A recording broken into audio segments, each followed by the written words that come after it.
তিনি নম্বৰতে আনৰ ওপৰত নিৰ্ভৰশীল নহ'ব কেতিয়াও সদায় আপুনি নিজৰ ওপৰত নিৰ্ভৰশীল হওক আনৰ ওপৰত নিৰ্ভৰশীল হ'বলৈ গ'লে সেই মানুহে আপোনাক টেক ইট গ্ৰাণ্টেডত লয়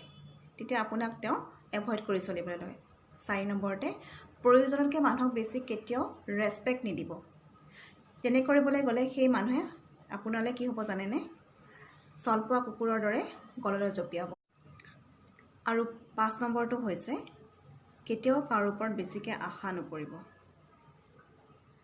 বুদ্ধদেৱে কৈছিলে যে হোপ ক্ৰিয়েটছ হাৰ্ট আশাৰ পৰাই দুখৰ উৎপত্তি হয়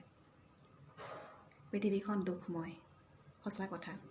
গতিকে কেতিয়াও মানুহৰ ওপৰত বেছি আশা নকৰিব কোনো চিটুৱেশ্যনৰ ওপৰত বেছি আশা নকৰিব কাম কৰি যাওক আশা নকৰিব আশা কৰিলে কাৰণ আশাটো যদি সফল নহয় আপুনি দুখ পাব গতিকে আৰু শেষৰটো আপুনি কওক আপুনি কি ভাবে